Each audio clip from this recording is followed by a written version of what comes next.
Good evening, ladies and gentlemen. I'm going to call this meeting to order. And before we begin, I'll read our land acknowledgement. We acknowledge that we are on land and surrounded by water, originally inhabited by indigenous peoples who have traveled this area since time immemorial. This territory is within the lands honored by the Wampum Treaties, agreements between the Anishinaabe, Haudenosaunee, Lenape, and allied nations to peacefully share and care for the resources around the Great Lakes.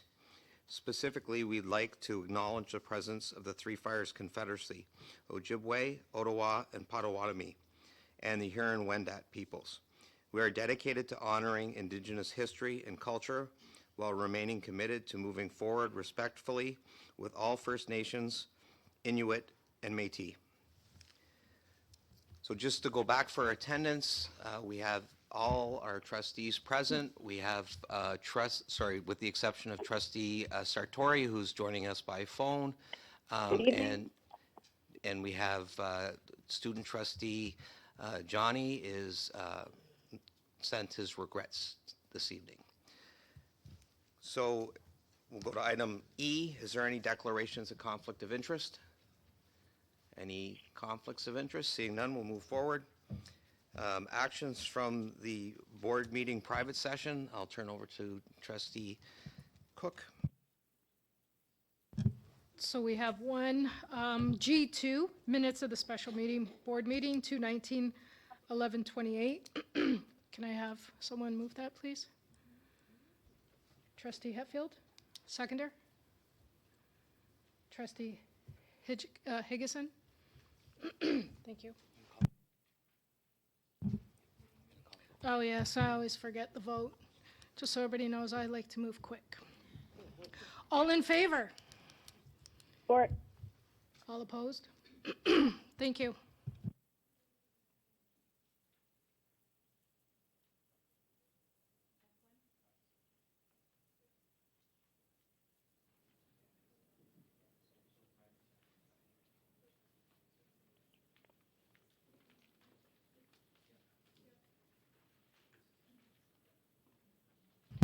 So we're going to move F1, request to approve the purchase of, F1 from private session. Can I have a mover? Trustee Burgess, and a seconder. Trustee Hatfield. Told everybody I like to move quick. Point of order that it is a matter of property. Yep. That's why we met. All in favor? All opposed? Thank you. Trustee Sartori? Support. Thank you very much. We now know that Trustee Burgess can sing.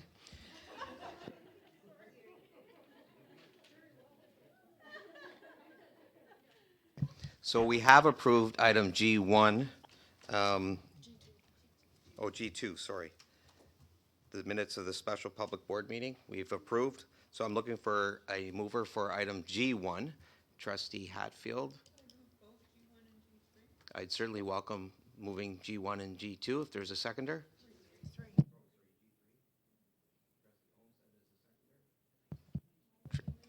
Trustee Olmsted as a seconder. All in support? Support. Opposed? It's carried. Is there any business arising from the minutes? Seeing no business arising from the minutes, we have student trustee presentation, and I'll turn it over to Trustee Jane. The student of the month for December is Brent Sharon, a grade 12 student at Vincent Massey Secondary School. He is an enthusiastic inventor who, through research and innovation, wants to make the world a better place.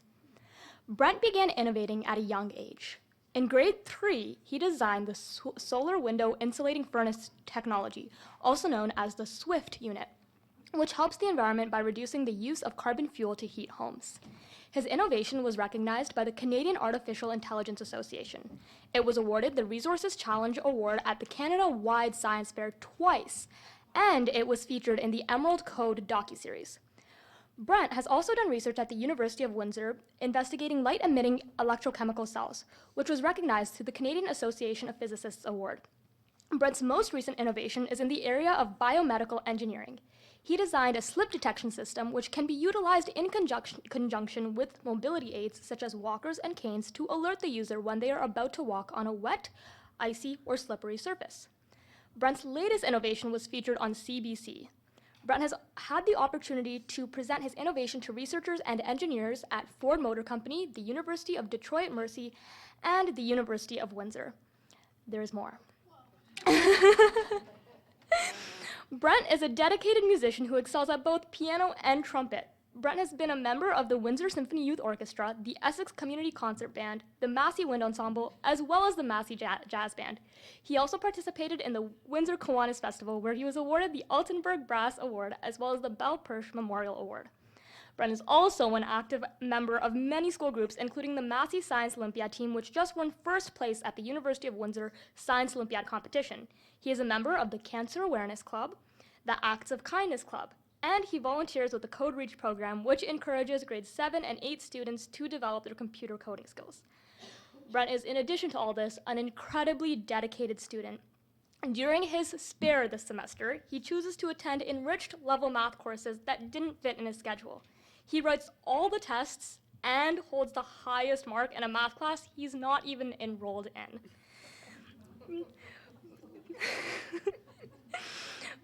Brent has been on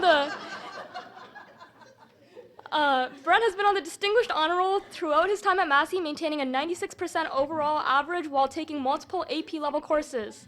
Besides being creative and hardworking, Brent is kind, helpful, sincere, and humble. He is well liked by his schoolmates, always offering help or a kind word. He is truly a pleasure to have as a friend and a classmate. Congratulations, Brent, for being selected as Student Senate's Student of the Month for December.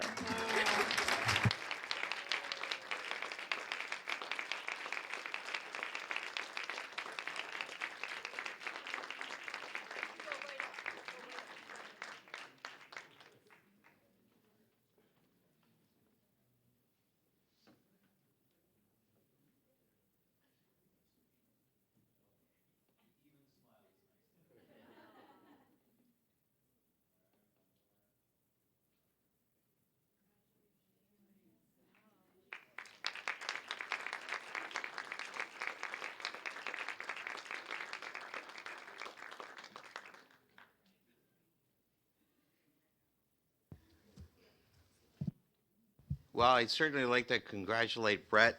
I think what I got from the presentation was Brett's kind, a scientist that's musical, and a mathematician with a smile.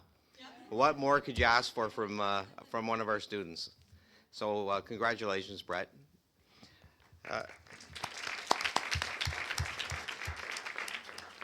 So we have a presentation tonight from Newcomer Voice.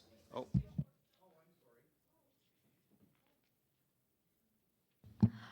At our Student Senate meeting this month, Ms. Polly, Supervisor of Social Work and Attendance, gave us a presentation on stress management. She spoke about how thought processes affect stress levels, the causes of stress among students, and what we can do to improve well-being in schools. We talked about tips to manage stress in our daily lives, and Ms. Polly provided senators with a stress management workbook to take home. Student Senate will hold a Random Act of Kindness Day this month. We will be volunteering with the Southwestern Ontario Gleaners in Leamington on December 17th. We will help prepare food, which will be packaged and donated locally, nationally, and internationally. Gleaners receives donations of produce from local growers, and 150 volunteers a week help prepare dehydrated soup packages and fruit mixes for distribution. This work also diverts waste from our landfills while redistributing nutritious food to those who may not have access to fruits and vegetables. OSTA's Student Wellbeing Working Group released its December Wellbeing Tip on sleep hygiene.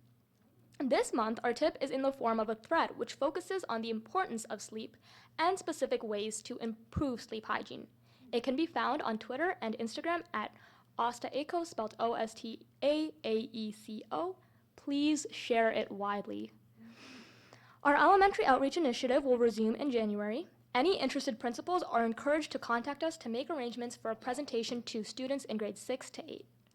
Nabil and I would like to take, or Nabil who's not here, but Nabil and I would like to take this time to thank trustees and senior admin for their support and encouragement this year as we started our positions as student trustees. We would like to give a special thanks to Director Kelly for supporting our professional development opportunities. Happy holidays.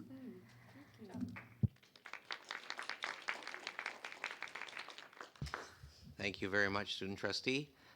I apologize for cutting you off. And now I call on Director Kelly to introduce the newcomer voice.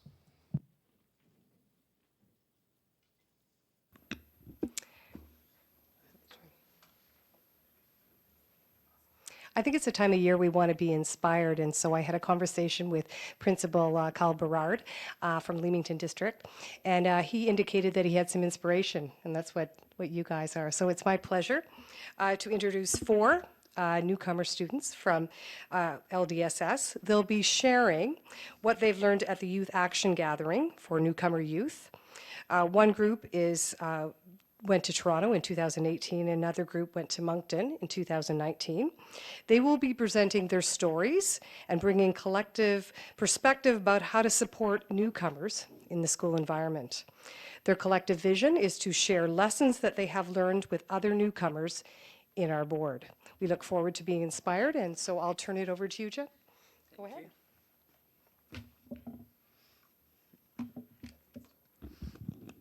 Hello everyone, good evening. First, before we start, I wanted to say thank you for your time and thanks for having us here tonight. We really appreciate that. And also I want to thank all the trustees for their effort and their hard work in our school boards.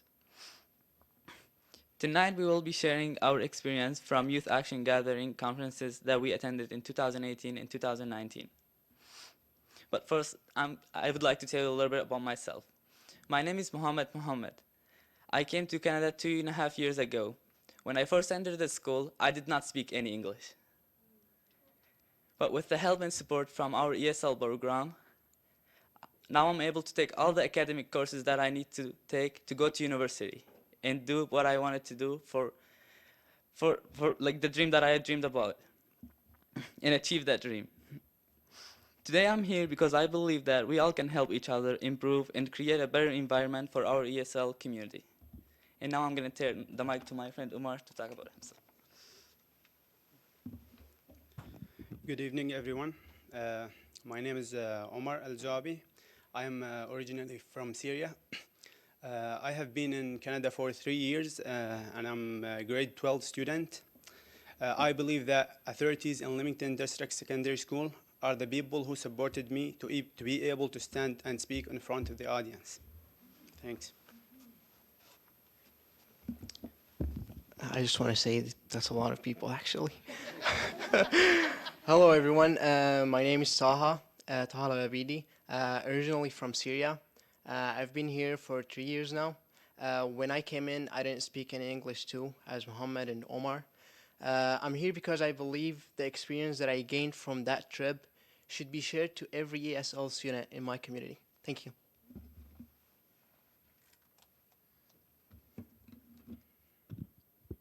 Good evening, everybody. My name is Dana Cortez Munoz. I'm a grade 12 student from Leamington District Secondary School. I was born in Mexico City, and I spent the majority of my early childhood there up until I was 7. In 2010, I moved to Canada with my mother, who worked very hard to get me here for better life opportunities. I'm currently finishing my last year of high school, as I mentioned before. I will be going into college next year. I will be working towards pursuing a career in the field of law. And the reason that I'm here today is because I strongly believe it is necessary and important to provide our newcomer youth with opportunities, tools, and support to transform their lives and society.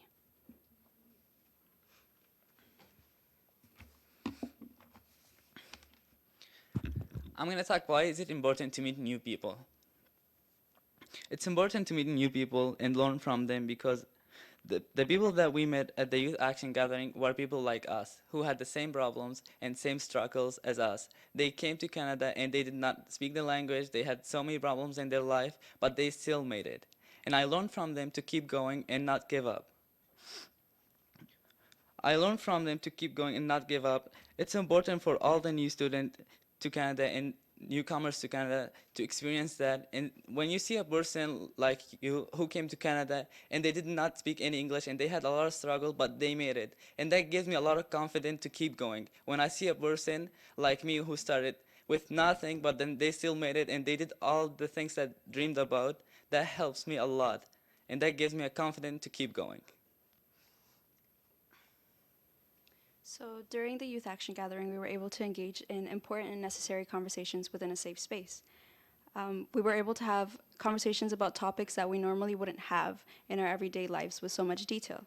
There was a wide variety of topics ranging from colonization to our Indigenous communities here in Canada, the LGBTQIA plus community, and ideas on how we as newcomers can make change in our own communities.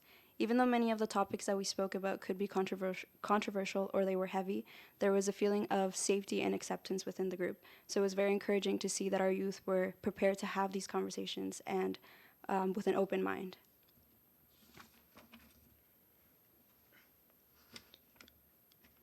Why is it important to learn about other people's culture?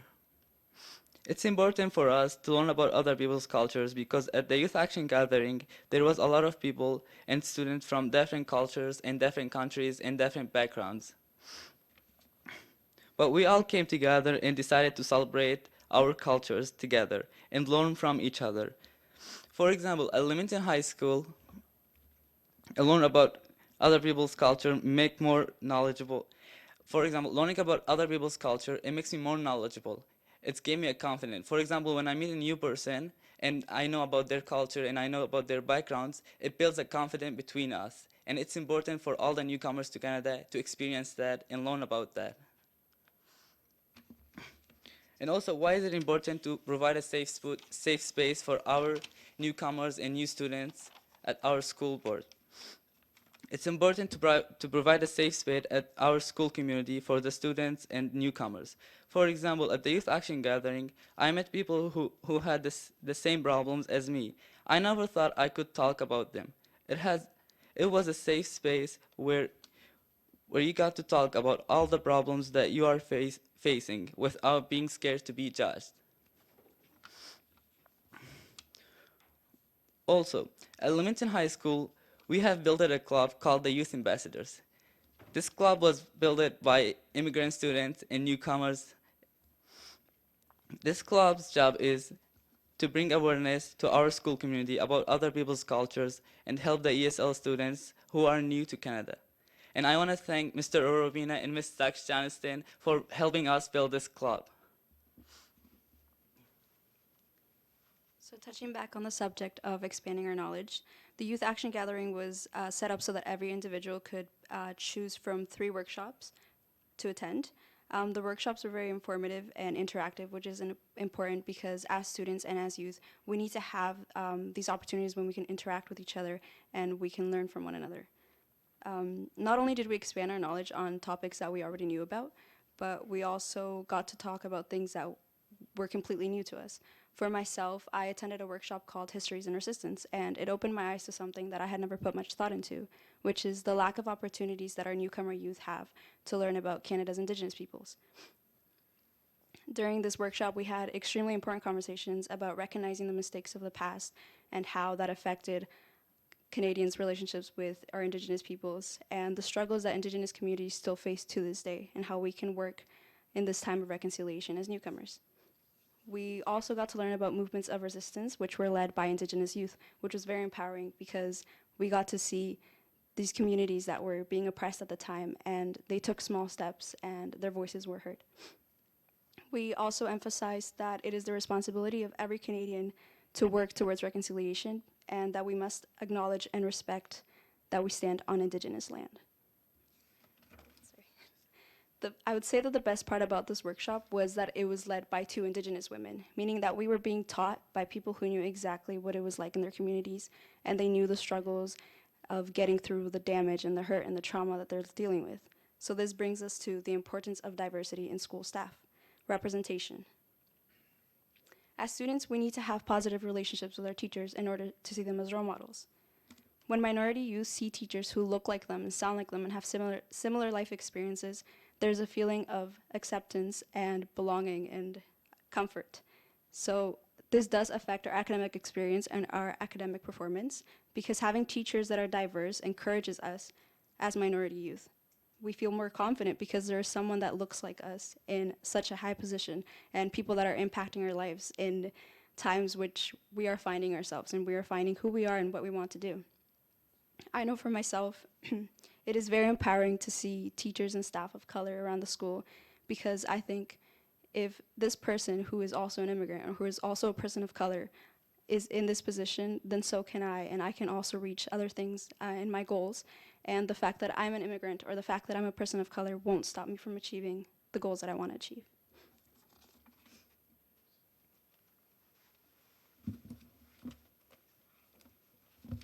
Okay. Today, I would like to share what I have gained in my trip to the Youth Action Gathering and International Reference for Refugees. It was a good opportunity that actually changed my thinking about life. I have met a lot of motivated people, and most of them has been forced or migrated to Canada because of wars. It was a good opportunity that,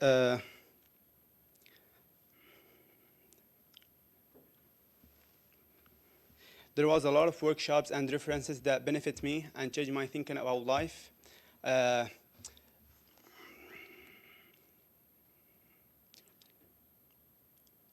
And discuss many of the social issues. The one that really took my attention was sharing success stories. I had met a lot of successful people there, and they are proud of what they're doing.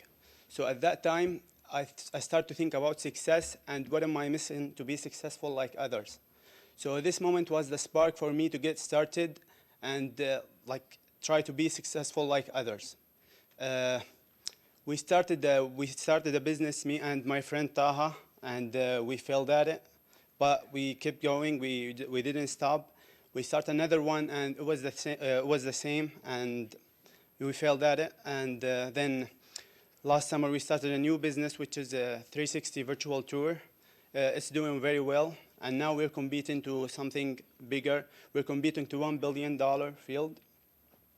And I think it's all about being brave and give it a try. Whenever I start to think about something, I just go and do it. From that moment, I've never asked myself, what if I fail in this or what if I fail in that? Because I always think about my goals and reaching it. Thanks. Hello again. So it happens in 2018. So me and Omar so this is after 1 year. So I always wondered what success meant. June 2018, I was invited by Mr. Barar and Mr. Rubina to a youth action gathering along with the International Conference for Refugees. I've met a lot of successful people that were out of my bubble. It changed my life, my thinking, and the way I look at things. I always thought that life owed me something for having to move around to different countries because of war and having to do high school again. Soon enough, I realized how small my problems were compared to theirs. They were all struggling with life, but they all had something in common. They all had goals. They all had something that motivated them to move forward. No matter what, they would wake up and try to achieve the things that they wanted to do. Something that really touched me, that all the youth that I met that they were doing, they didn't wait to be rich to help others. They were all trying to help others, and they were all trying to exchange values, just trying to get others reach their potential. Those were all big lessons for me. I came back to Leamington hustling harder than anyone I met there. I can proudly say that I tried a lot of things and I failed at it, but that's okay. They taught me to always get up and start again. Whatever I fail at, get up and start again. I would like to thank Mr. Brard and Mr. Rubina and our staff at LDSS for investing their time, their effort, and their hard work. And I know that you guys are doing a lot of work behind the scenes, and we probably don't realize it, but we know that you guys are working hard for us, for me, and for every SL students to be successful in life and not keep struggling with the things that they had to deal with before. Thank you.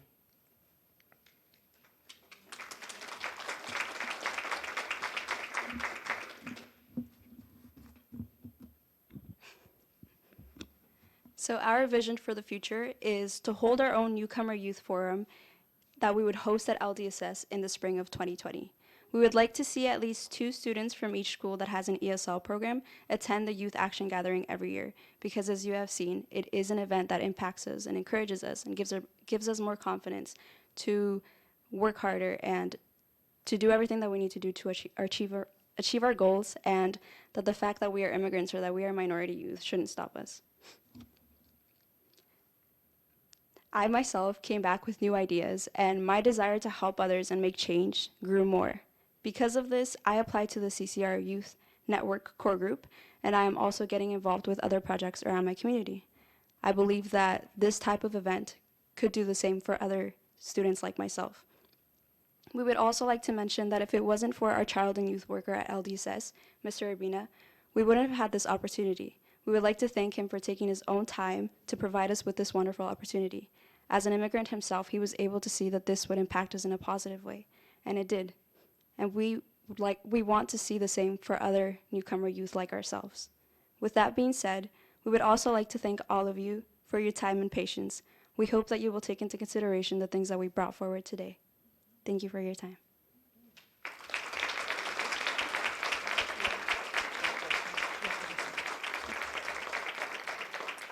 Before I turn it over to questions, I just want to thank you guys. You really did a beautiful job of teaching us, and the newcomer voice really matters. And I think your idea, your proposal for a conference is an excellent one. But thank you for your inspiration. I know that all of us are touched by it and inspired by it. But I think they have questions. If anybody has any questions, they'd be glad to answer them. So I'll open the floor for questions. Trustee Olmsted.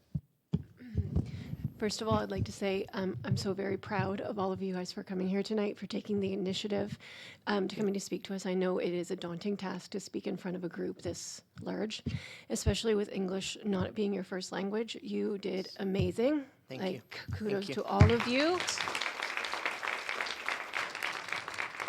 I think that it is so crucial for all of us to truly understand the voice of the newcomers and the concerns of the newcomers. I am so excited about the Newcomer Youth Forum in the spring, and I am on board to do whatever I can to help. I've already spoken with Mr. Barrett about that. Awesome. And I was also wondering if it's possible that you could send us your presentation slides We definitely via can, yes. email so that Yes. we can have the ideas prevalent Yes, for us. yes. Thank Right? you. Thank you so much for coming. Thanks. Any other questions? Trustee Jean. Awesome. Oh, thank you, Chair. And I should thank you for your words. Actually, you touched my heart also. I'm a newcomer either, so I fully understand your feeling. And I am proud of you because even you come here for only a few years, but your English is much better than me now. Thank you. Yeah, and Thanks. I also want to express my appreciation because since my language issue and I'm not familiar with the rules here, but all the trustees here and the board director and superintendents, they gave me a lot of patience and help, understanding and help. So I would also want to take this opportunity to show my appreciation. And if there is anything that I can do for you, please feel free to contact me. I would like to help, do my best. Awesome. Thank you. Thanks so much. Thank you. Yes, go ahead. Thank you. I too just want to commend all of you and say great job tonight. And I'm very excited about this because it touches on some of the work that I do. And one of the questions that I had for you was about the forum and what your vision for it was. And wondering if it is, I know that it is being specifically for newcomer youth, but do you intend to open it up to others who may have an interest in learning, who might not be immigrants or newcomers, but just would like to participate and listen and hear about whatever the conversations are? Or is it restricted just to newcomers and immigrants? It would actually be a really good thing to be all the students, because every student has that bubble, and the student would be always looking around his bubble. And like me now being here is out of my bubble, and a lot of knowledge would be shared, and I would gain a lot of experience. And the same thing would happen there. So no, we'd be so happy if it was all for all students. Yeah. just as to add to that, I help run a community cafe, which is an opportunity for newcomers in the downtown to practice English with native English speakers. And one of the things I found that participating over the last 2 years is that I've learned so much, way more than I think sometimes they learn from practicing their English. And so I just think it would be a great opportunity for others to really understand and be a part of that process. So that was just my question or my, I guess, comments about that. Yep, thank you. Trustee Higginson? Thank you, Mr. Chair. That was incredibly inspiring. Thank you very much. You were just talking about stepping outside your bubble, and I'm glad to be well outside of mine right now. Thank you guys very much. One of the things you talked about, which I loved, and I actually wrote it down as a quote, you said, "I can proudly say that I tried a lot of things that I failed at." I think that's incredible. And I want to draw some attention back to, I think maybe it's one of the businesses that you tried and you did not fail at, which is the 360-degree tour. And I'm Yes. wondering if you can show us a little bit of that. Yes, we can.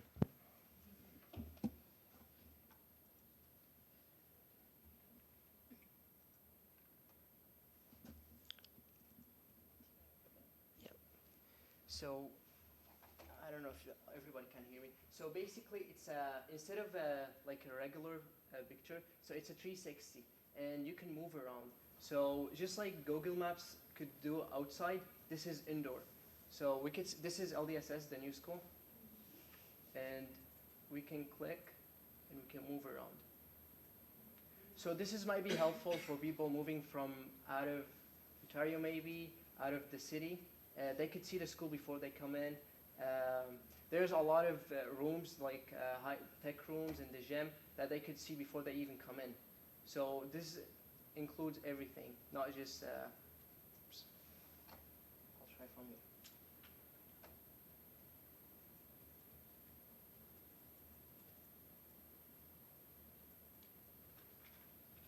This is the office.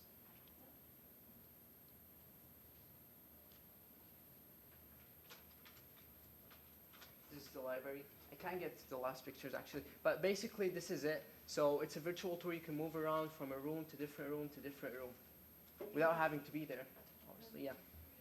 Yeah. Thanks. Thank you. Thank you. Are there any other questions?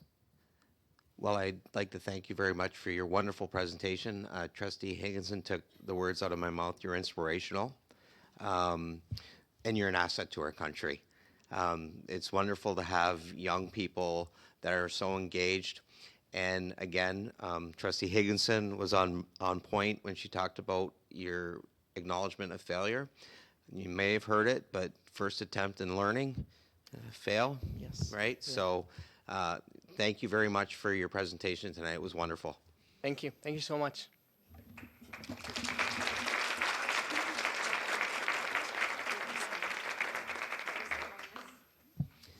Okay, moving forward, we have no delegations, and we have no one on the speakers list, which brings us to new business. We have item L1, and I will defer to Trustee Hatfield at this point.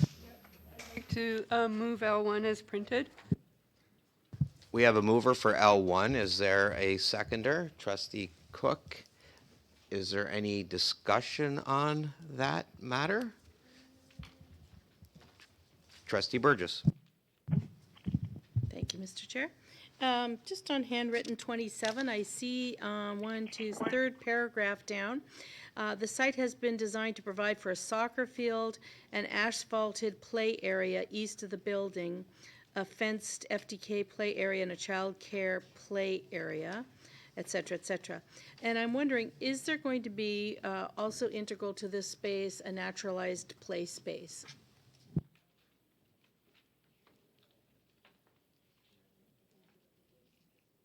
Hello. I thought we were going to do the presentation first, but would that be better? Yeah, we would love to see the presentation. Okay, good. And then we can answer the question. Sorry, It's to quote okay. my vice chair, I like to do things quick. Yeah, way to go. I told him 10 minutes tops. I'd like to introduce Nelson Cecilia and Danica Beggs, who are down from Walter Fetty Architects. They have a 10-minute short presentation about the design and some of the features of the school. So we'll be happy to answer any questions after that.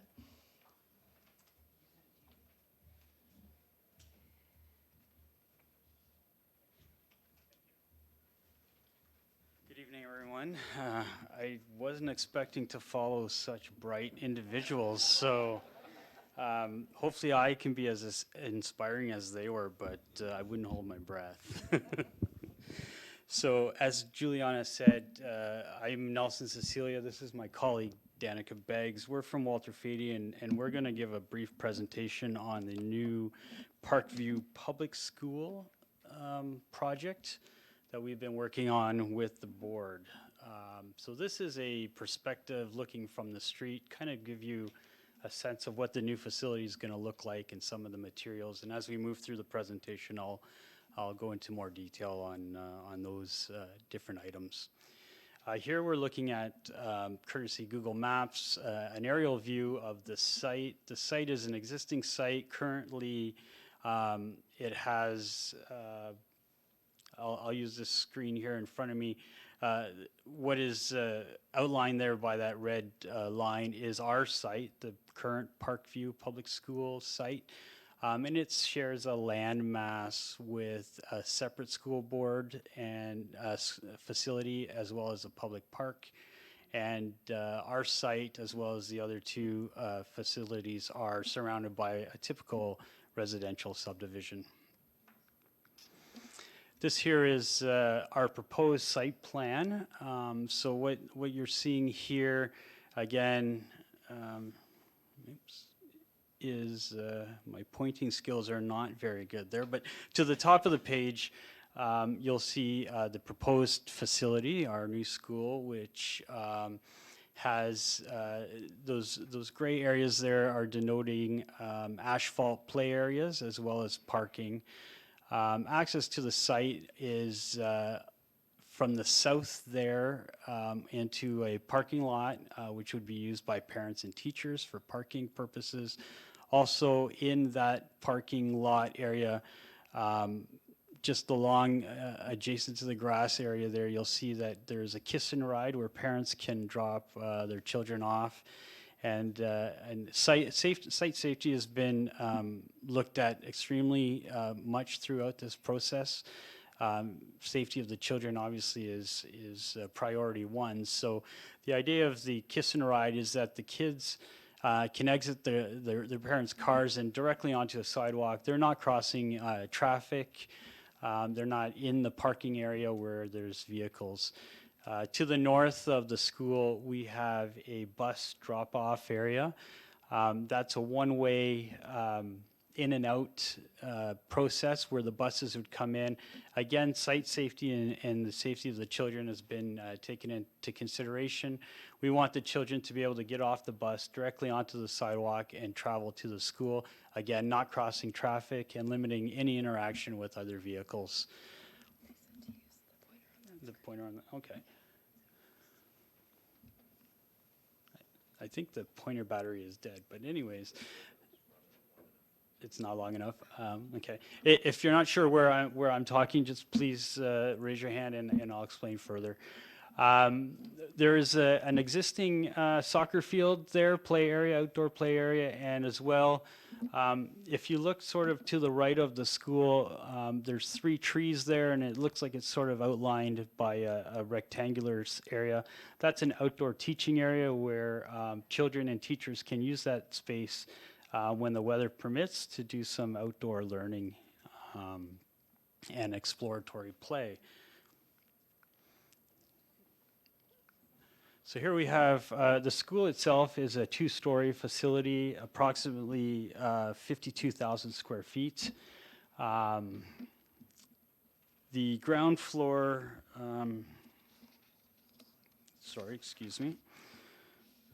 the ground floor is approximately 26,000 square feet with a 6,000 square foot daycare. The daycare there being the bluish purple area. The daycare can function on its own, although it is attached to the facility. It can function independently, and it has its own separate access, denoted there by that black triangle. The daycare itself houses 2 preschool area classrooms, as well as a toddler classroom and an infant classroom. The infant classroom has the ability for infant eating, infant play, as well as sleeping, and it's flanked by some support rooms, offices, and staff rooms. The daycare also has a kitchen, which would allow it to prepare meals for the children during the day. As we move into the school portion, we have 3 FDK classrooms, a gymnasium, a library, a music room, special ed classrooms, and an administration area. The admin area there, the main entrance into the facility, into the school, would be there just adjacent to the library, and on the other side of that entryway would be the front entrance, or the front office, and that housing, of course, the offices for the principal, vice principal, as well as some meeting rooms for parent-teacher interviews, and then support spaces for the staff room, staff washrooms, and whatnot. We have, between the library and the full-day kindergarten classrooms, student washrooms, and again, these are separate from what would be staff washrooms, just to keep teachers and students separate in that regard. The gymnasium, we have it's a double gymnasium with a stage on the right-hand side of the stage. It's a Murphy stage, so when not in use, it folds up against the wall. When in use, you can slide it down and open it up. And also not shown there, the provision for 2 sets of what are known as telescopic bleachers. So again, seating area that can fold up against the wall when not in use. Gym storage for chairs and whatnot. And you'll notice a door in the music room that connects the music room with the gym. Because we don't, in this facility, we don't have a full stage where if there was an event happening in the stage, a concert of some sort, where the students could set up prior to going on stage. What we've done is we've allowed communication between the gym and the music room so that the students could assemble and prepare themselves in that music room, and then enter into the gym, onto the stage, and perform their recital or the whatever event is happening on there. Moving on onto the second floor. The second floor of the facility is slightly smaller, due mainly to the fact that there is no facility over top of what is the daycare, and then the gym being a double height space, taking up some area there on the second floor. So the second floor is approximately 19,000 square feet, almost 20,000 square feet, and consists of classrooms that can be used for various subjects, as well as a science and art classroom. Circulation within the school. What we've done is children on the second floor in an emergency or under normal operation, when they're exiting down, they can come through one of the 3 exit stairs located at either end of the school, and they're in the middle between the science and art room. And when you get down to the first floor, it's kind of hard to see here. You'll notice 2 sets of doors, one directly out of the corridor and then one out of the stair. That enables us to keep the younger students, who typically are on the first floor, separate from the older students who are on the upper floor. These are views of the school from other directions. So at the top there is a view from the back of the school, which we didn't see in the earlier perspective. The facility itself is a concrete block building with a metal panel wall cladding on the upper floor. Some different colored block just to break up the mass and kind of give it some depth and a little bit of design. The 2 smaller elevations are from the ends, from the daycare and from the gym, and then of course the the longer elevation there in the middle is, again, looking from the street, where you'll see that large window mass adjacent to what is the front office being the library area and some classrooms above. Again, perspective of the school. Materials in the school have been chosen on durability and cleanability and maintenance to keep maintenance down. The materials on the outside being concrete block and architectural concrete block and metal panel are very durable and fairly maintenance free. On the inside of the facility, to keep costs down, we have very, I don't want to say simple finishes, but very durable finishes. We have polished concrete floors, again, which are easy to maintain, easy to clean, and concrete block walls with paint, again, easy to clean, durable, long-lasting. I won't get too much into the mechanical system of the school, but I just want to flag that the school is air-conditioned. I know some people were wondering about that. And one thing I did unfortunately skip over, if you don't mind me going back to the site plan. We've positioned the school, and I see it's not there on the site. The existing school currently on the site resides right over top of what will be the future parking. I don't see the outline. We had an outline there. Unfortunately, it's not there. But we've positioned the school so that the new school can be built while the existing school remains operational.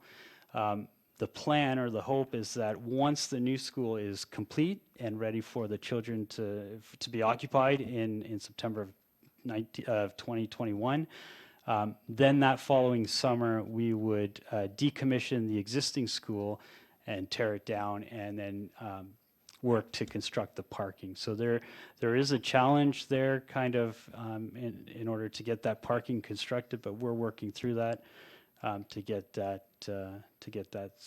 sorted out. So I think that's it. If anyone has any specific questions, I know there was the question about the outdoor play. I don't know if I've addressed that adequately or not. But.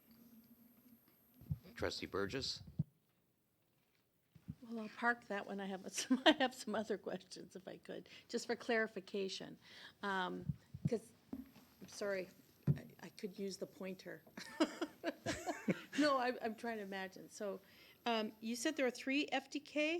Yes. Okay, and that wall, I think I understand, that wall, is that a hard wall, or is that a movable wall, or is that, I'm thinking that's like a double classroom on the right-hand side and a single one on the other, but. That's correct, yes. There is a double classroom on the right. 2 separate classrooms sharing washroom facilities between the 2. There is a kitchenette area that kind of is a go-between the 2 classrooms, and then the third one is a separate classroom with a hard wall. That is a hard wall? Yes, it is. Okay. Can I ask another question about the, from the music room, which is sort of like the wings or the preparatory or whatever access to? I've never heard of a Murphy stage before. Are there examples of that?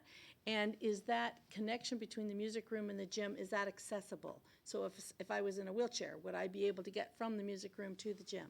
The school is fully accessible, and again, I apologize. So that's the same level, there's not a raised The gym does have a raised area. I'm going to have to say that we haven't looked at the accessibility onto the gym, but certainly that's something I'll take back. Right, because we have had that concern in the past, and Absolutely. retrofitting it afterwards is a, you know, like. And a very real concern. And I'm going to say there are methods to deal with that, and we will deal with that to make it accessible. The remainder of the building, per Ontario Building Code, has been completely designed accessible.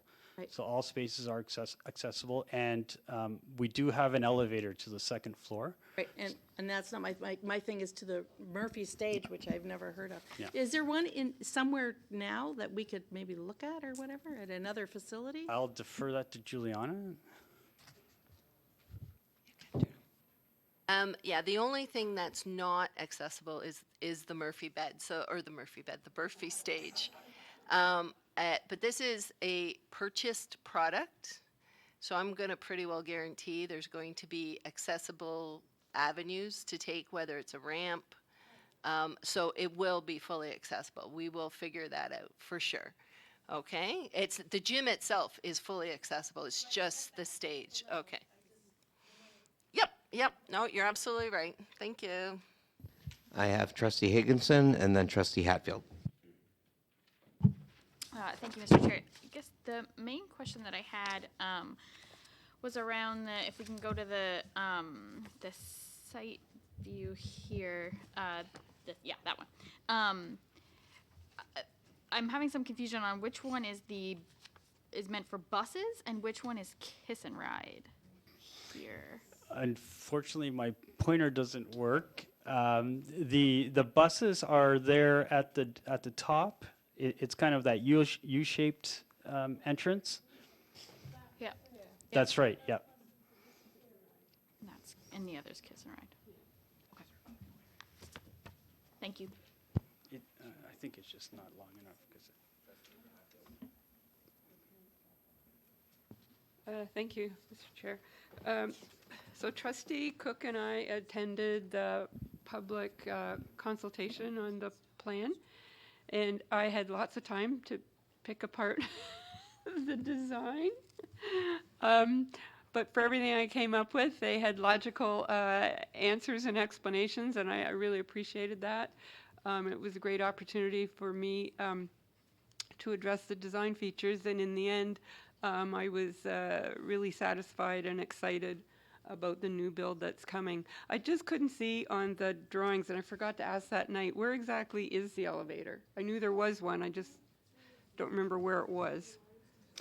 The washroom there, between the library and the FTK classrooms, just at the top, you see something that's ELEV. That would be the elevator. Yeah. Trustee Sipkar. Through you, Mr. Chair. I just had a question about the bicycle parking. I noticed, and I was excited to see it, but I'm just wondering, how big is it? How many bikes does it fit? And how are the bikes able to be secured? So it's 37 feet. I'm told the rack itself is 37 feet long. I couldn't tell you how many bikes that would hold. I'm thinking, I'm going to say maybe 16 to 20 bikes that would hold. And I would say how are they secured would be the students would have to bring a lock of some sort and secure their bikes to the rack. This maybe is more directed towards administration. Is it okay if I? Okay. Would we be open to like if it? I know there are better and worse bike racks in the world, and bike theft is really problematic across the city. And I know that I've heard a lot of students express concerns and families about why they don't ride, and actually people who ride to the East End as well. And so I'm just wondering, I think it's rampant all over the city. So I'm just wondering if there's a way that we can see the picture of the bike rack or what it looks like, and also potentially even to have our active transportation committee look at it as something in the future as we look at bike racks anyway. I'll answer that one. We specifically put bike racks in front of a school so that it's absolutely in front of the main office. So somebody at least during the school day has a good chance of seeing the bike rack. Bike racks are pretty well sized to whatever the school population can take. The minimum the city requires is very much less than what we actually put in. We are absolutely open to any kind of bike rack design if it makes it better. We have a traditional one we've always been using, but if there's something better that you would come forward, we would be more than happy to look at it. As long as it's not gold plated, we're good. No, no gold-plated bike racks. Trustee Olmsted. Thank you, Mr. Chair. I just had two questions. Are there lockers on both the top and bottom floor? Is that those little tiny squares? That's what those little tiny squares are, yes. There's lockers on both the first floor and second floor. So the kindergarten students would be utilizing the lockers? Like that The would be... kindergarten students have cubbies located in the classrooms, Okay, as well perfect. as the daycare. Okay, thank you. And my second question is there a plan B or contingency plan for the parking issue? Because I'm assuming there's not parking along this street. I know that there's a lot of traffic and residential, but to accommodate the drop-offs and the busing and all of that when the school is being demolished for the parking lot. I'm going to defer that question also. Superintendent Aylander. Yeah, right now we're in the process of trying to figure out how we're going to do that. We're looking in the community to see if there's parking lots that are going to be close enough that we could house the cars there, and then potentially a short walk to the school. That's going to be in consultation with staff and then with the principals and Superintendent Hillman. We're not there yet, but we're in the process. Trustee Hatfield. So on that, there is parking on the street, a lot of parking on the street, like that street and the ones that feed into Still Meadow. There is a lot of street parking, but wouldn't we also be able to use the existing Parkview parking lot, which is on the far side of the new build, I believe? No. You can't? No, that's part of the deconstruction. No.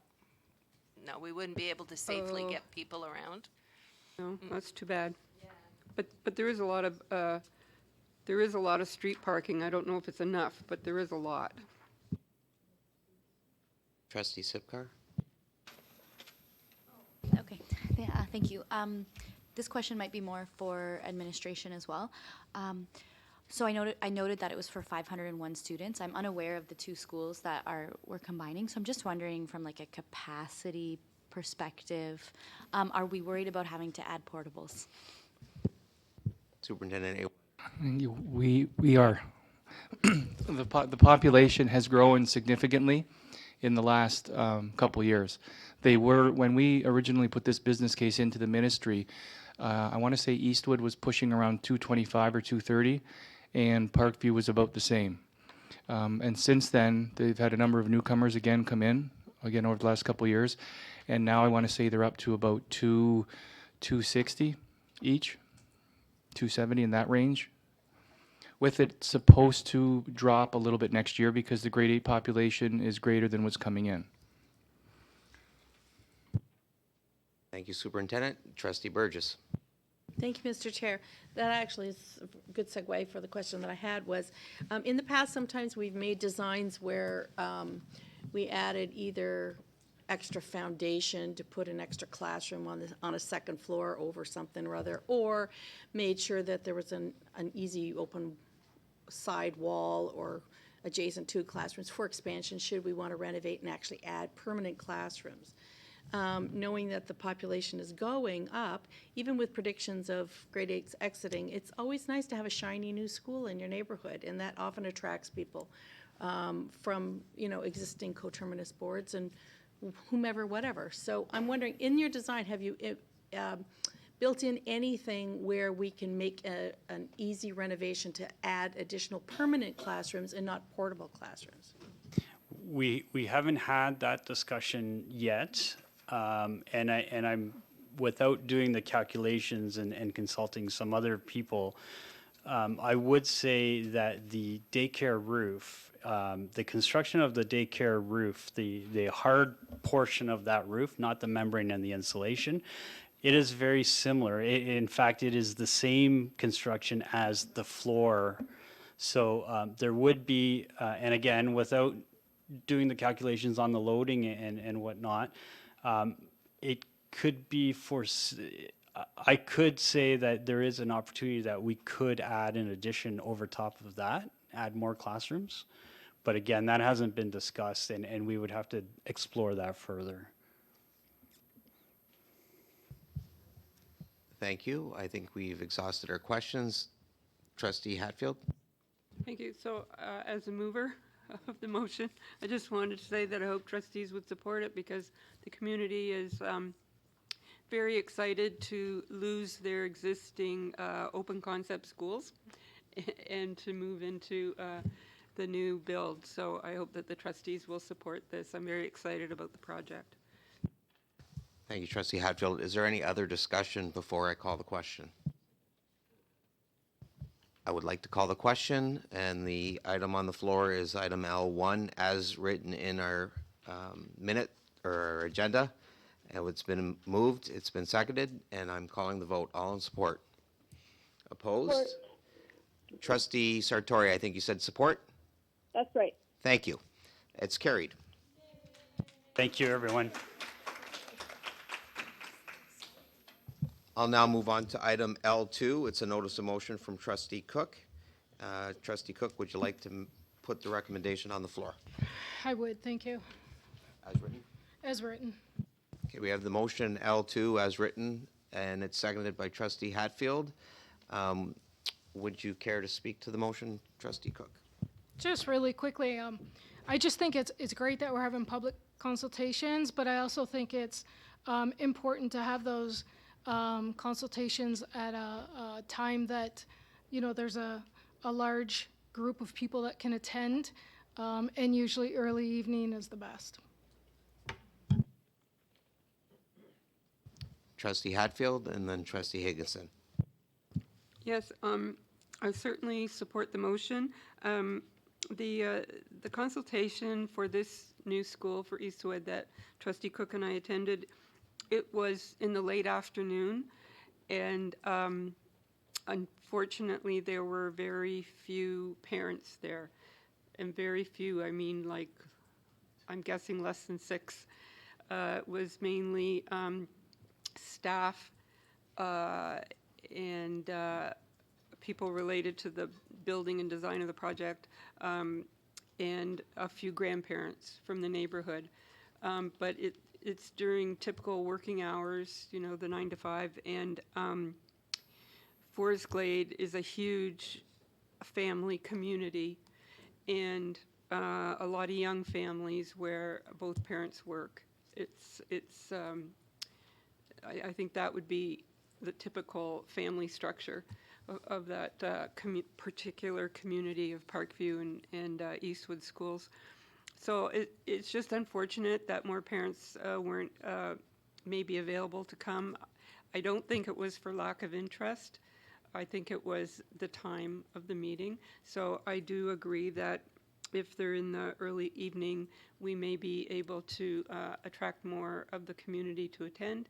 And I'm also not sure how we spread the word. I don't know how much notice families get on the meeting, so I do have a question about that, about how we let the community know.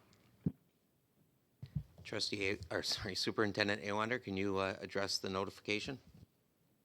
I could also look to Scott Scantleberry for this too. As we draw a note home, so every student gets a note. It's on the website, Center Voice. It's on the sign out front of the building. Scott, can you? I believe that covers everything that we did in this situation. We used our social media, Twitter. However, I don't believe we posted it on our Facebook this time. But I think you have it covered, yes. Superintendent Awander? And I also believe there's a news release, Scott? Yes, there was. I don't remember that. Sorry, but and the other part of the question was when does it go? Like how much notice?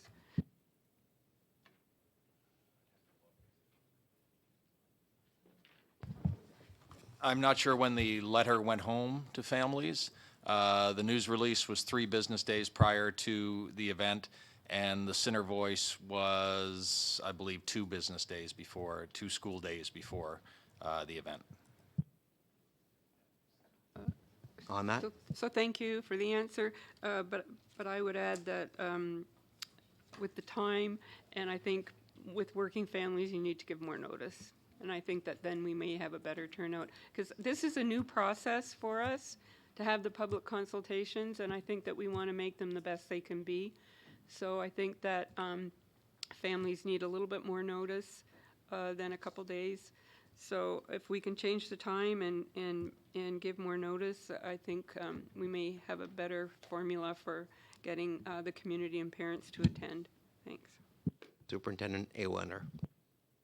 I just want to mention the letters that went home with the families from the school went home a week to 2 weeks previous.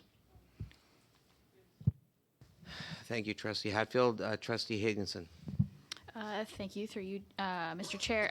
I'm kind of going to echo a lot of what Trustee Hatfield said. I am a working mother of 3 young girls, and we are busy every night, as I'm sure are most of you. And if there's a new school going up for my kids, I want to be able to go and see it, and I want my kids to come. I want them to be involved from the entire process and feel like that's their home school, and to feel like that's something that they're involved in, and to feel like it's something they had a little bit of voice in. And I think while I am extremely grateful for somebody worrying about my working hours as well, I think having the ability to have the students back and involved, and to see their friends back after school and all those things back in their school and learning about their new school, I think is really important. So I'm definitely in support of this motion, and to Trustee Hatfield's point about giving me notice, I understand that that's not always possible to give a lot of notice, but a little more than a couple days would be very beneficial to lives like mine, as I'm sure a lot of you have. Trustee Halberstadt, and then Trustee Burgess. Thank you, Mr. Chair. Yeah, I support this motion too, but I'm just wondering what the definition of early evening would be. Would that be, would it infringe maybe on the dinner hour, or would it be after a normal dinner, which I guess would be perhaps after 6 or maybe 7? Is there any thought given to what early evening would be defined as? Trustee Cook. Well, I mean, 6 o'clock, I think, would be the earliest. 7 o'clock then we're getting into parents wanting to be home and bedtime and everything, so I think 6 o'clock would be fair. Trustee Burgess, and then Trustee Sipkar. Thank you, Mr. Chair. I support the motion, certainly. I look out in the audience and I see somebody from GECDSB, and I'm thinking this is something that certainly could be on a parent council of both schools agenda, and parent councils could really encourage the entire community, in addition to all the things that we've done. I think parent council has is something that's already there that you can take advantage of. So I would encourage the principals of both schools to put that on the agenda and make sure that they encourage all the community in addition to the Center Voice and Facebook and Twitter, etc. Thank you, Trustee Burgess. Trustee Sipkar. Thank you. I have to say my concerns were similar to Trustee Halberstadt's, in that I found the words "in the early evening" slightly problematic, because I wondered if it was actually, I wondered the intent, and also if that was actually too restrictive. And I'm wanting to propose maybe a friendly amendment, just for it to say that public consultations regarding new builds, additions take place at convenient times with significant advance notice to accommodate parents, guardians, and encourage participation from the community. The reason why I say that is because that was actually when we had the one for Mercer recently. It was actually very well attended, and it was right after school. And I wondered if that was because there's a lot more families that walk, and just the demographics of that neighborhood are quite different. There's of that school, and so I wondered if there's a lot more moms who stay at home and they have the time after school, right? So those types of things. And I just wondered if we, instead of being restrictive, it can be in consultation with the school community. And so at convenient times, I think maybe gets to the heart of that. Because I know for me, where my daughter's at, sometimes 7 o'clock is the worst time for me. So that's, it's going to be really different for everybody. So I just wondered if we could be less restrictive with that amendment. So could you read the amendment back so Ms. LeBoeuf has it, and then I can see if there's a seconder? I just wrote that public consultations regarding new builds additions take place at convenient times with significant advance notice to accommodate parents, guardians. So the wording there is at convenient times with significant advance notice in place of the words in the early evening. Do you have that, Ms. LeBoeuf? Is there a seconder for that? Trustee Chin, you'll second that? So we have a seconder. Is there any, would you wish to speak to that any further? I think I already did, but yeah, so I'm good. Trustee Burgess and then Trustee Hatfield. Well, I think I get the gist of both, the original motion and the amendment, and I think we're trying to get to the same thing.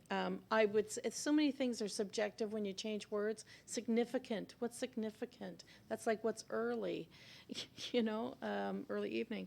So I understand what it is. I think the goal is to get parent and community engagement and attendance.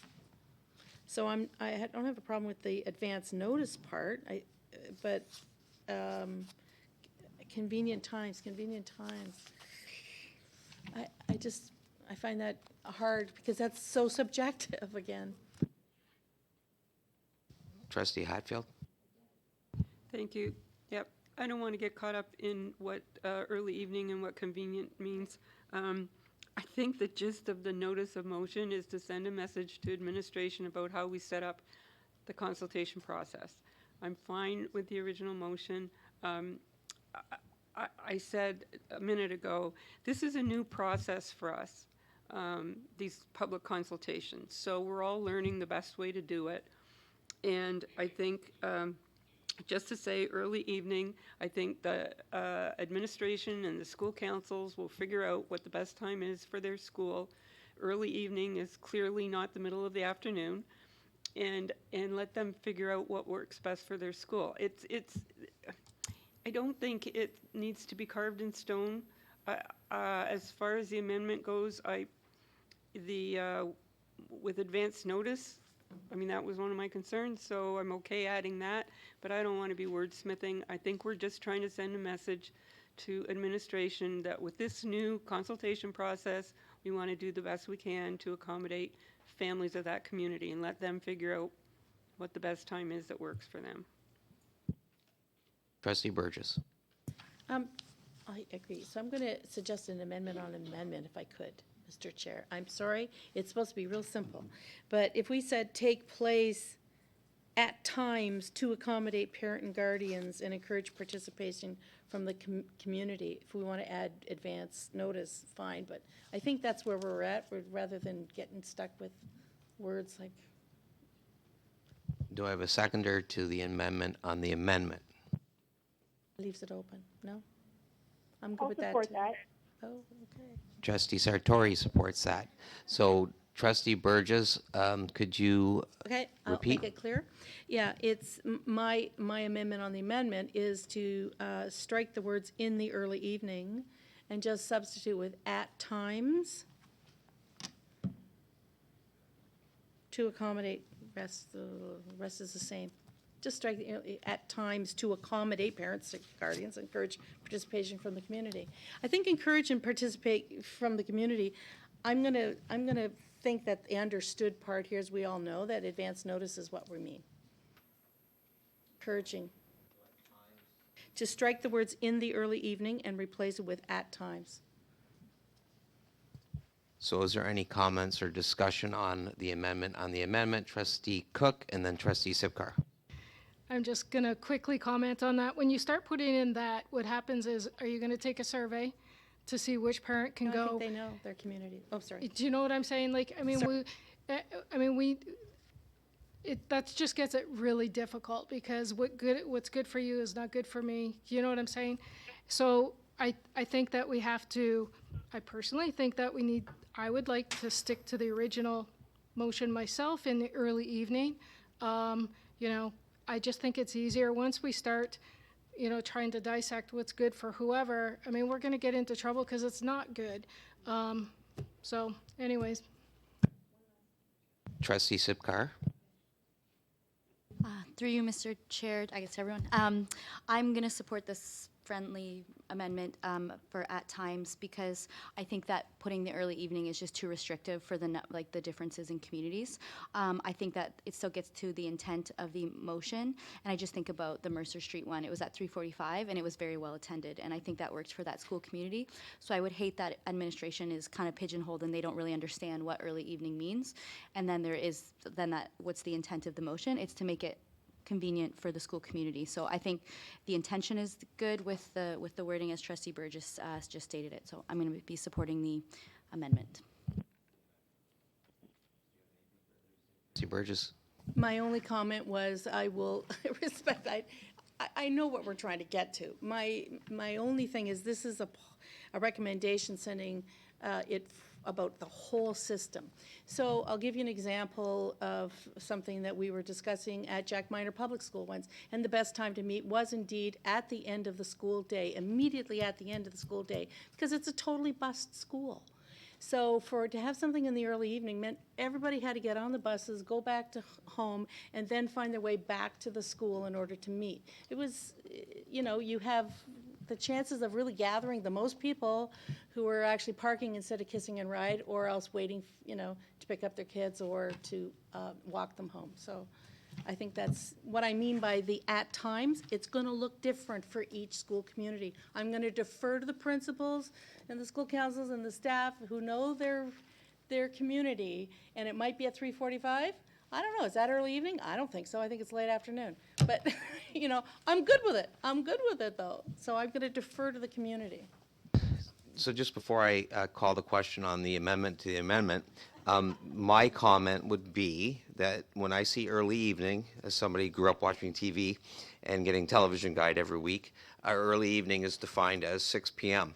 A late evening is defined as 9 p.m. Having said that, the criminal code defines evening as 9 p.m. till 6 a.m. So evening is as clear as mud. So on the amendment to the amendment, all in support?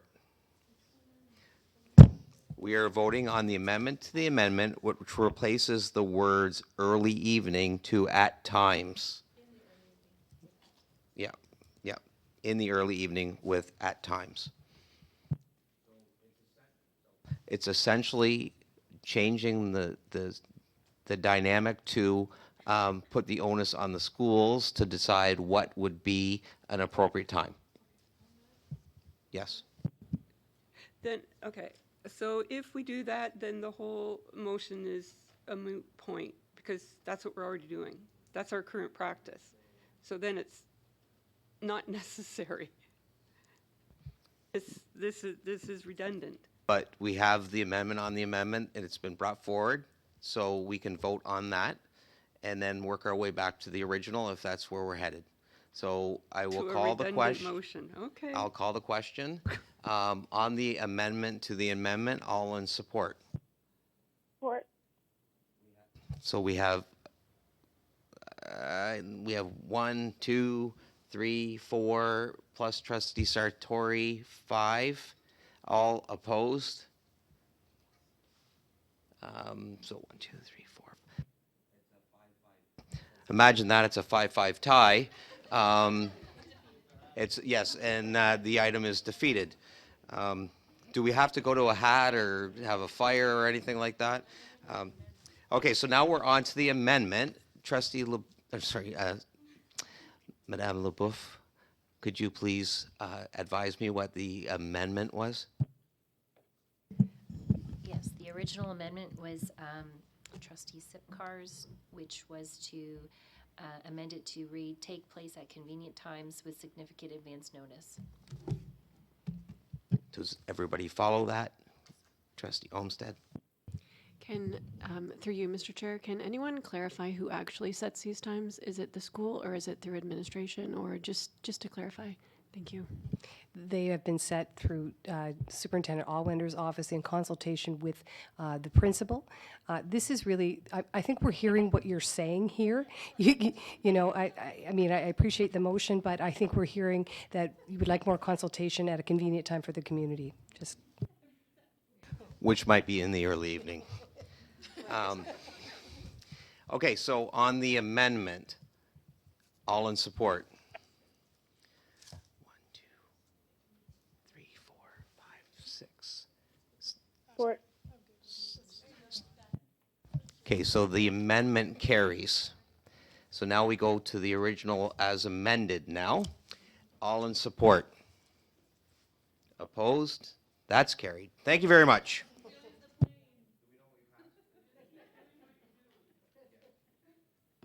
Moving on to item L3, Code of Conduct Regulation Appendix only.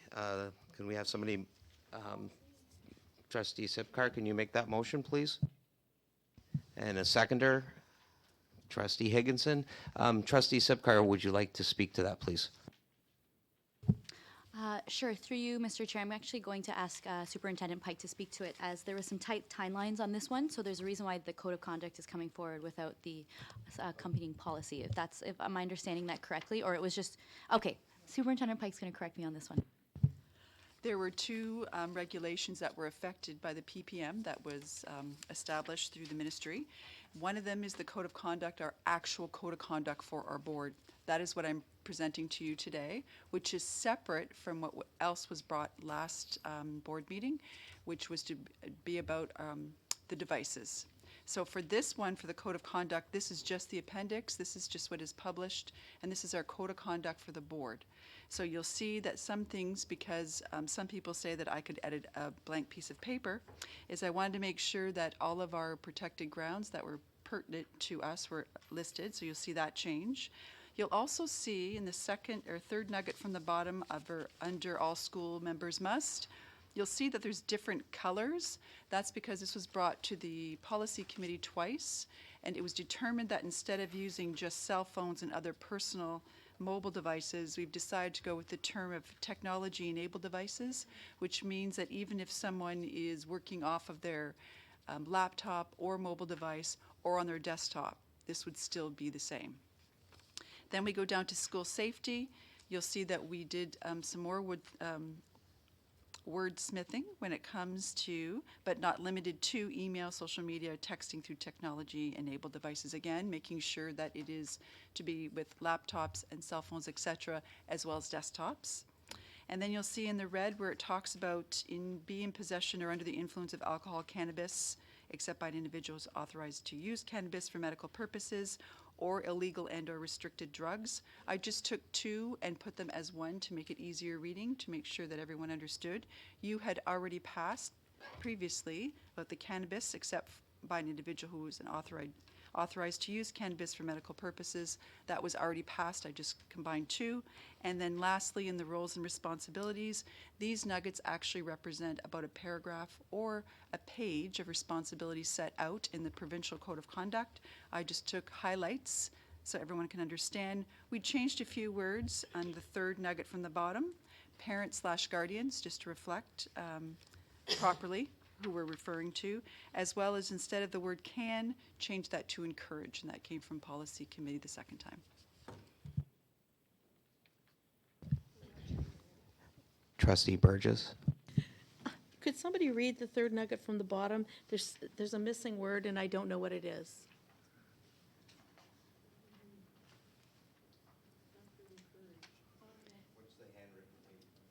36. So I have here, parents, guardians play an important role in the education of their children and encourage, I think it's and support, the efforts of school staff in maintaining a safe and respectful learning environment for all students. Did we just miss an and that was it?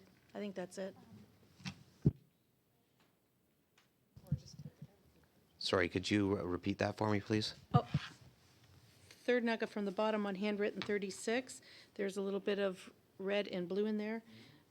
Parents/guardians play an important role in the education of their children and encourage, support the efforts. I think it's and encourage and support. I think there's Trustee Sipcar. I think that support, the word support was supposed to be taken out. And it was just supposed to be and encourage the efforts of school staff in maintaining. I think that's what it was supposed to be. Okay, I see Dr. Pike was shaking her head. You wish to speak to that? Only because it was just, this was at policy committee, but I certainly can change it. It was just to change the word can, because it was about encourage. It was supposed to be active. But regardless, we can just change it to be and encourage the efforts, if that's what the will of the board is. Trustee Cheen? To my understanding, it should be passive voice, and parents, guardians are encouraged to support the efforts of school staff. Is that the original meaning? Are encouraged to do something? Yeah. Mm.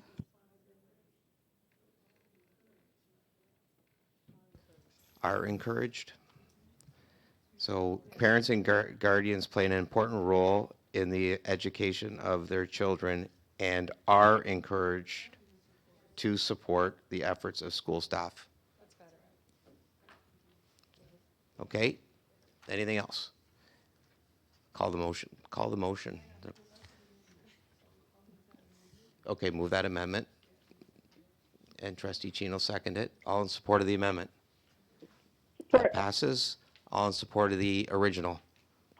All in support of the original as amended? Support. Thank you, Trustee Sartori. It's passed, and we are moving on. And we are at items, reports under items M. Director Kelly. Good to go? Okay. This is our final meeting before winter break. It's a wonderful time of year. And there's so many incredible images that make me very proud to be part of this school board. Students at General Amherst High School were inspired by staff to join in a drive to collect toys and gift cards for the Ronald McDonald House. At Eastwood Public School, students created homemade Christmas cards, which they sent to members of the Canadian Armed Forces overseas. Food drives are pleasantly common in our schools at this time of year. And at Gore Hill Public School, they collected non-perishable items for the local food bank. And at Herman Academy, they used their food drive as a way to reinforce some of their recent math lessons. The students and staff at Colchester North Public School have a sewing club, and recently during breaks in the day, they've been making wheelchair quilts for clients at hospice. These are their first two, and they're looking forward to more material to make more. At Westgate Public School, students have collected toys, food baskets, and clothing for families in their community this holiday season. Of course, the annual Cereal Box Challenge concluded successfully with lots of breakfast food collected for schools in the community. Our sizable collection here at the board office was delivered to our neighbors, the Goodfellows. Students from McWilliam Public School made the season bright for their neighbors, residents of the Oak Park Seniors Home just across Easy Row. Not everything is seasonal, however. We invited families from Eastwood and Parkview Public Schools to see the plans for their new school. Families showed a great deal of interest in the International Baccalaureate Grade 9 preparatory program at Riverside Secondary School, and applications are now closed and interviews have been scheduled. And the learning continues at a very high level. These are students from Massey's Health and Wellness Specialist High Skilled Major at the Anatomy and Neurological Inquiries Lab. We recently celebrated Bullying Prevention and Awareness Week, and at A.V. Graham, they know that kindness rocks, and you can see evidence of it all around the school grounds. Today, students from Leamington District Secondary School hosted a Climate Action Summit with representatives from all our high schools and local municipalities. The goal was to develop climate action plans that will have long-lasting global impact. And I leave you tonight with my Christmas card. It's a beautiful winter image by Maren Van Wagner, a student at Bell River High School. I hope you enjoy the card. I did give each of you one as well. It's a lovely image. Thank you. Thank you. Are there any questions for the chair? I will move on to the OBSPA report.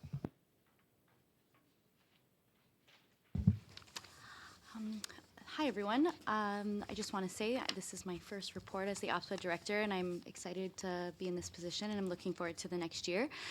The last meeting that I did attend, I did have a report that was put in your folder today, was actually as the alternate. Trustee Burgess wasn't able to attend, and I had the I will say great privilege of attending the OPSPA Advocacy Day at Queen's Park in addition to their Board of Directors meeting. And what OPSPA did, and I wasn't necessarily part of these conversations, but they had conducted some polling in advance of this day, and the intention was to meet with MPPs at Queen's Park and to highlight a number of key priorities, especially in the middle of negotiations right now. And the key messaging that they were encouraging us and where our discussion focused was around education as an investment, and that there was strong support from that. That's what the polling showed across the entire province. And the polling data is actually available online at their website, which I can link you to, but I also have it here in print, mostly probably for Trustee Halberstadt, who I know will want a copy. But anyone else can have first dibs if he doesn't want it. But it was a really good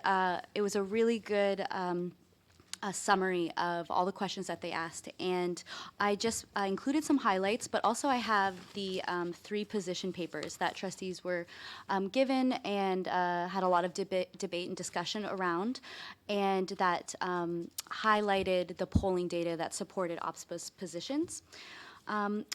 My opinion on it is that I think it was a very successful day.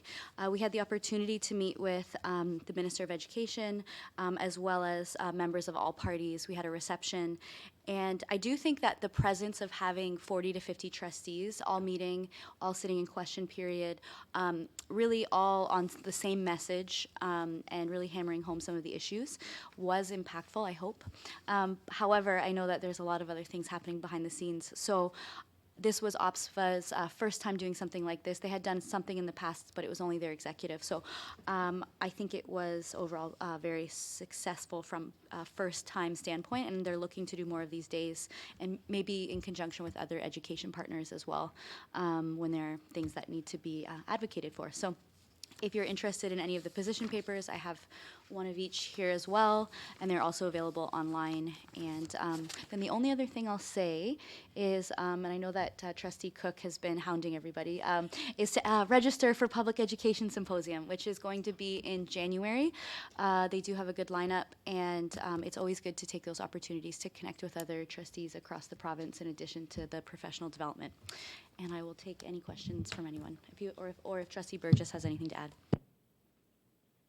I will just simply add that at PES, at the Public Education Symposium in January, we'll be having a regional meeting, but one of the keynote speakers to that is Nick Nanos from Nanos Polling. So there's going to be some really interesting insight into how that consultation, how that polling took place, and when the province is saying they're consulting greatly with parents and the community, etc., this was an independent arm's length poll that was taken on behalf of OPSPA and part of our advocacy, and understanding that and what the snapshot is of the province, how they really fundamentally support investment in public education, and all the things that we hold dear is a good thing to know and to understand the data that supports that. So that's one of the things at PES. Thank you. Are there any questions? Seeing none, we'll move on to the striking committee report. You have before you the striking committee report outlining everyone's duties for the coming year. Are there any questions regarding the striking report?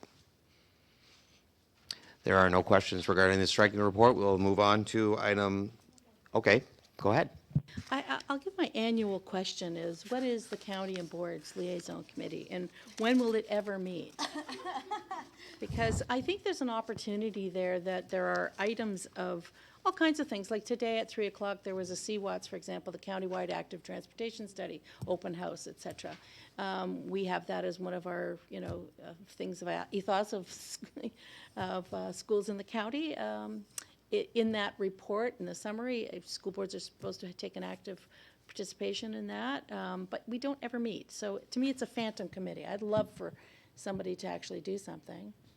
So what if I committed to you that I will reach out to each community's civic leader and try to initiate a meeting of the minds of all the county jurisdictions and see where it goes? I'm prepared to do that. I think that's great, and county council, since they already go there, that would be great too. Yeah. get And them maybe from we one can place. go to county council and make a presentation and get on the agenda with them. So maybe you and I can talk about that. Okay. Any other questions regarding the striking committee? All right, I would like to move on to item M4, which is the chair's report.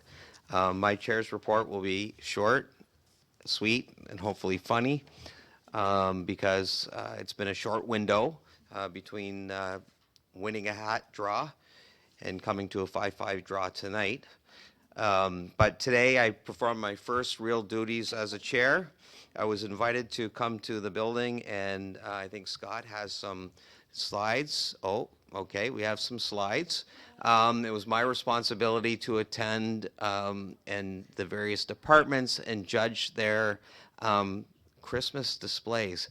And I have to say, wow, it was quite overwhelming.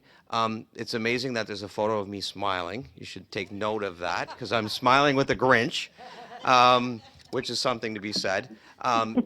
The enthusiasm and the dedication and the commitment to our organization was over the top. It really was.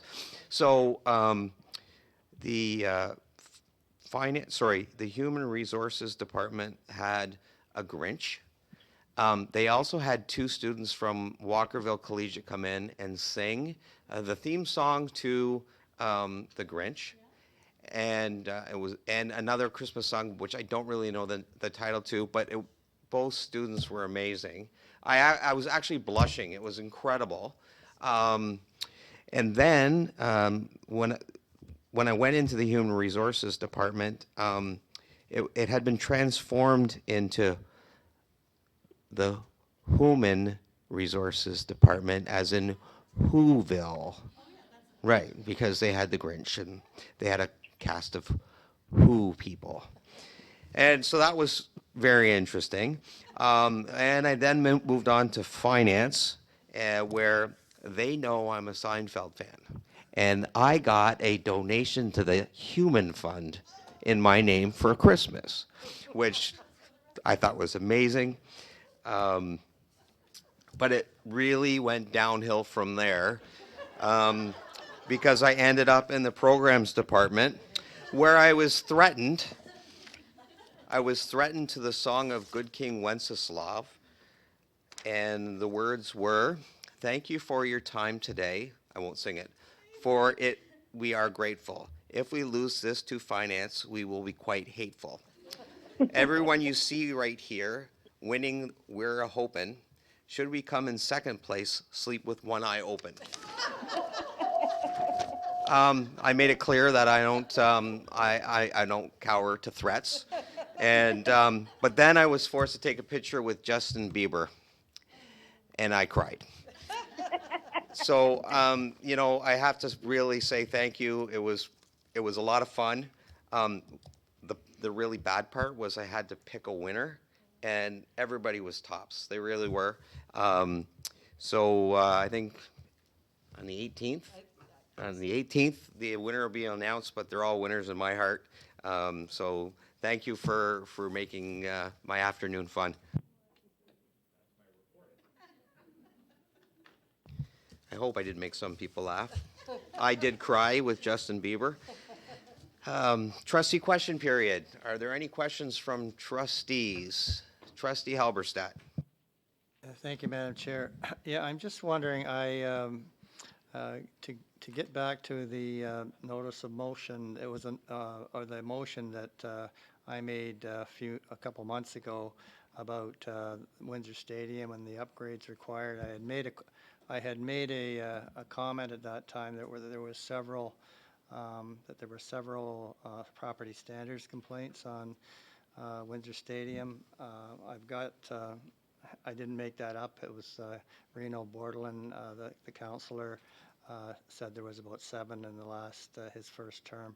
So I'm going to pass this on to administration. And just the question is, could you please maybe before we get that report on in February, maybe check this out.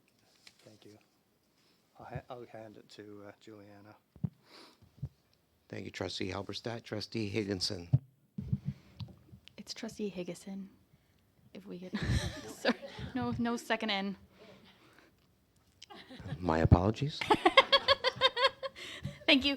I just had a question through you, Mr. Chair, to administration and probably to Superintendent Armstrong. Just around, there's been some lots of reporting in the news about transportation, and I'm wondering if the Transportation Consortium has met, or if there is a date, and if there's any further information from that. Thank you. Yes, I'm well aware of the issue that's come up, particularly with related to, I'm assuming you're referring to musical instruments.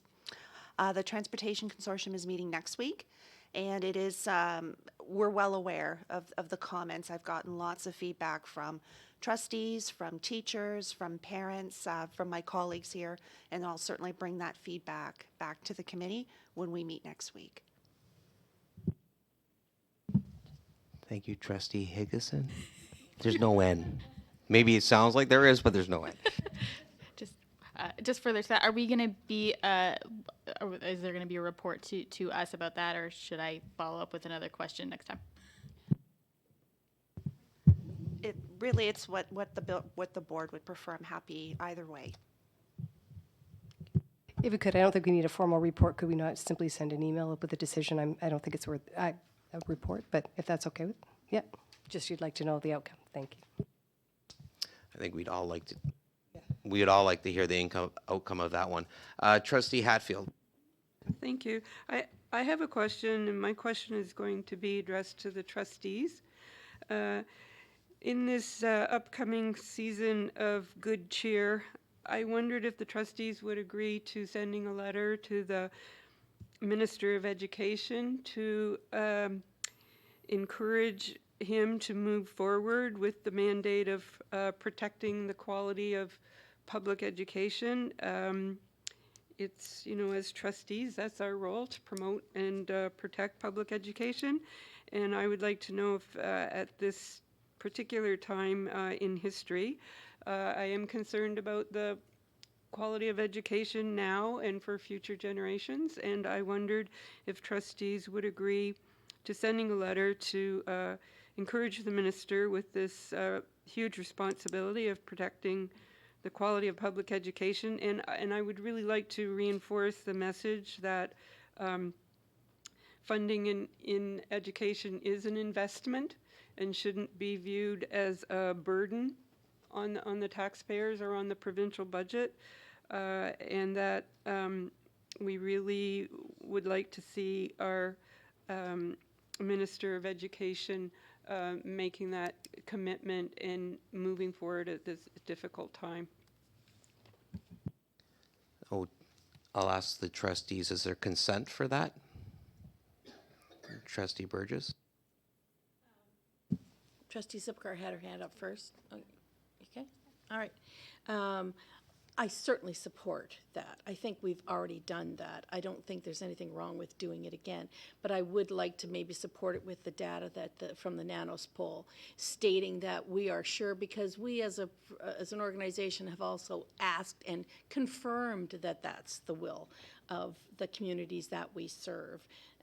So I think adding that to it, and I think there are some advocacy pieces that we could probably draw from that have already been kind of wordsmithed. So I certainly support that. Trustee Zipcar. That was going to be my comment as well. I don't know who's would be responsible for drafting the letter, but I do think there are some really good messaging pieces. Okay, there is some good messaging pieces that would support just the trustees' position as the third party at the bargaining table, and I think that protects us in a way from, this really does just highlight that point exactly, and I think that we can use some of the data to back it up. Strong, I would even say more strongly than in previous letters. So, yeah, I would support that 100%. Okay, I'll ask again. Do we have consent? With those minor pieces added or major pieces added or data and content added? So we have consent. Yeah, thank you very much. Yes. Yeah. Are there any other questions? Trustee Burgess. I bring this up, and I don't know how else to put a finer point on it. In the years past, with the consolidation of Harrow District High School and Kingsville District High School, there's always been a long tradition in both schools of active, we saw some examples of it, active community engagement with supplying either food or clothes or whatever, but particularly food around this season. And it's always been competitive, and there's always been a great can drive, food drive, et cetera. Years previous, we've had the requests, and they're ongoing. So I bring it forward in the public arena because I've asked before previous years. If things are gathered in Harrow, in the community of Harrow, there's a food bank there. There are recipients there, and the students and parents who are contributing would like to have their community be the recipients of the full whatever's gathered there to stay in their community. It actually has to be transported somewhere anyway. And what has happened is now it's gone to a certain percentage, et cetera, from all things gathered. It goes to either the Kingsville Food Bank and so much of a percentage. But the fact is, they want to contribute to their own community, and I think that's just absolutely right. And from a logistics point of view, they could actually count it and keep it within the community. So I bring it here as a question. Can that not be the default? Director Kelly. I don't see a problem with it, but I'm just trying to help me understand. You want it to be gathered somewhere else, or you want it to be split to communities? I'm just not sure what you're asking for. The logistics of it is now is all the food that's collected in Harrow gets transported to Kingsville District High School, where it's all collected. And, you know, there's competitions, girls against boys, this class, whatever. And then from there, it's distributed to the food banks or whomever is collecting it to distribute it back to the community.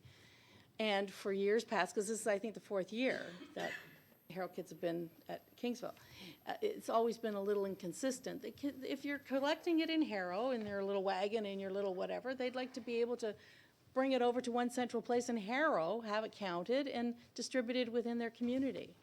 They're not necessarily, you know, all bent out of shape about getting the full total photo op. They just want it to stay in their community. What's gathered in Harrow stays in Harrow.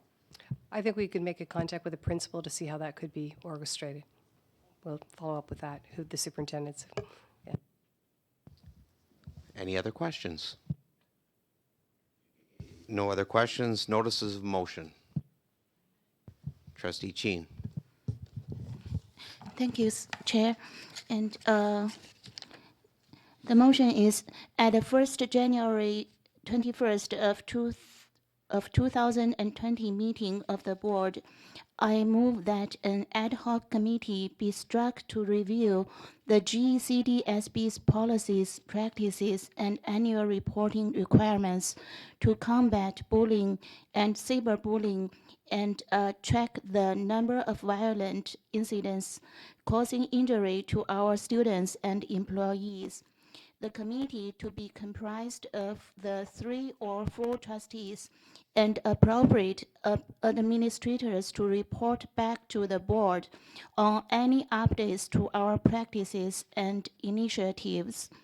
And furthermore, that the committee explores access to the 3.18 million provincial funding towards promoting a positive school climate and addressing bullying and cyberbullying. Thanks.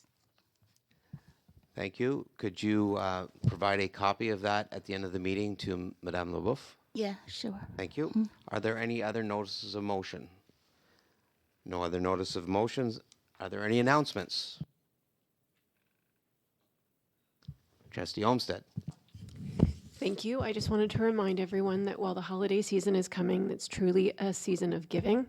And I think that it's very important for all of us to support those organizations that support our students. So please, I encourage you to go out there, just like our students are doing in our schools, donate to our food banks, donate to the food drives, volunteer at the Gleaners or run a McDonald's house, but do something to help others this holiday season, because that is what this should be about, and that we can use our position and our messaging and to truly strengthen our students and our board. So happy holidays, everyone. Trustee Halberstadt. Thank you. As a member of the Plastics Reduction Committee that has met once and going to meet again, I think, next week, I'd just like to announce that plastic straws are being replaced all over the city by metal straws, and that you'll see one in your my gift to you. Yeah, all of the merchandisers are now getting these, so I think we can take a bit of credit for getting that stuff moving. Thank you, Trustee Halberstadt. My wife loves metal straws, so I'm sure she'll be quite happy. Any other announcements? Seeing none. To draw on Trustee Olmsted, I wish everybody here a happy holiday, a Merry Christmas. Whatever holiday you celebrate, may it be in good fortune and a Happy New Year. Thank you. We are adjourned. Thank you.